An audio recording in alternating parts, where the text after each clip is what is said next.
Selamat pagi, selamat bertemu kembali dalam renungan harian firman Tuhan pada hari Sabtu tanggal 4 Februari 2023. Semoga Bapak Ibu dan saudara-saudara sekalian sehat selalu dalam naungan kasih setia Tuhan. Kita akan mendengarkan firman Tuhan, namun marilah kita terlebih dahulu menyanyikan sebuah lagu dari buku ND nomor 452 ayat 1, Naro Pandauni Bolon.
Kasih karunia dan damai sejahtera dari Allah Bapa dan anaknya Tuhan Yesus Kristus menyertai saudara-saudara sekalian.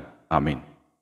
Firman Tuhan yang menjadi renungan bagi kita pada hari ini tertulis dalam Markus 2 ayat 17. Begini dikatakan, bukan orang sehat yang memerlukan tabib, tetapi orang sakit. Aku datang bukan untuk memanggil orang benar, melainkan orang berdosa. Saudara-saudara yang kekasih dalam Yesus Kristus, judul yang saya berikan dalam renungan hari ini, Yesus memanggilmu. Pada waktu Yesus makan bersama dengan para pemungut cukai, ahli-ahli Taurat dari golongan Farisi memberi reaksi yang mempersalahkan Yesus. Mereka protes, mengapa ia makan bersama-sama dengan pemungut cukai dan orang berdosa? Kebanyakan pemungut cukai tidak disenangi oleh khalayak ramai sehingga mereka dianggap setara dengan orang-orang yang kotor, hina, dan berdosa. Mereka dianggap sebagai pengkhianat bangsa, khususnya untuk orang Yahudi, dan menganggap mereka antek-antek pemerintahan Romawi.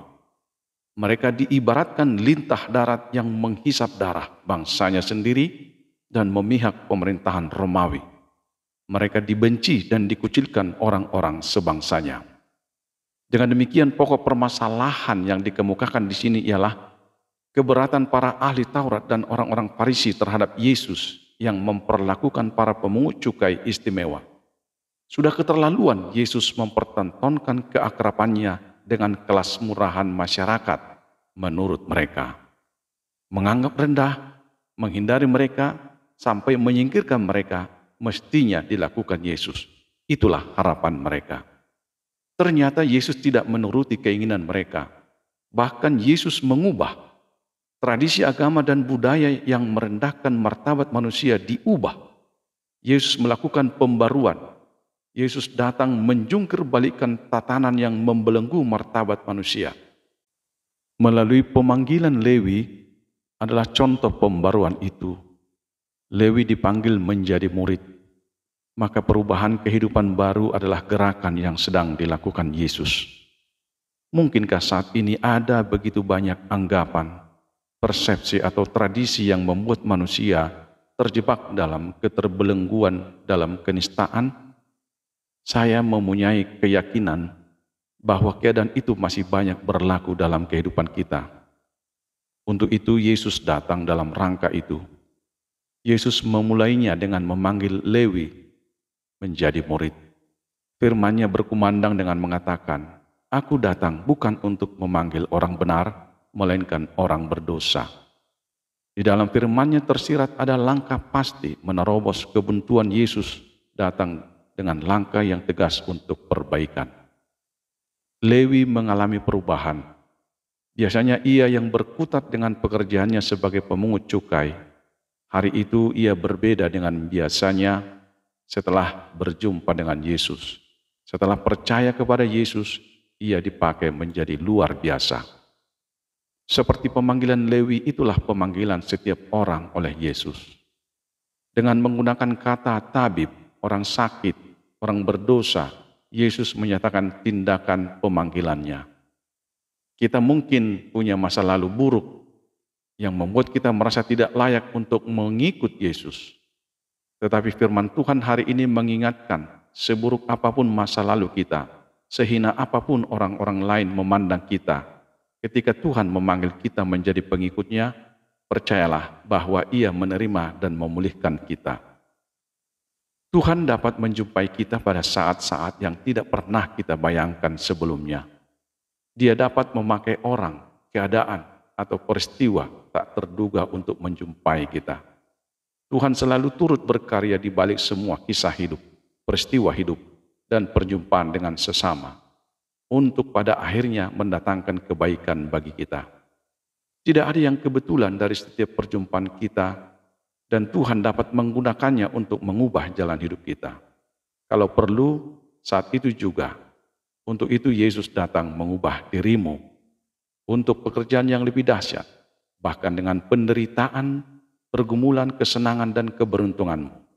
Jawaban yang harus kita beri adalah penyerahan secara tulus dan total dengan mengatakan seperti ini aku Tuhan, pakailah aku seturut dengan kehendak-Mu. Selamat pagi, selamat beraktivitas, Tuhan memberkati saudara-saudara sekalian. Amin. Mari kita berdoa. Ya Tuhan, tiada tersembunyi hidup kami di hadapan-Mu. Engkau melihat kami, Engkau menilik hati kami. Jadikan kami menjadi harga kehadiran-Mu menyelamatkan dunia. Ajar kami untuk hidup yang berkorban demi keselamatan. Di dalam Yesus Kristus kami berdoa kepadamu. Amin.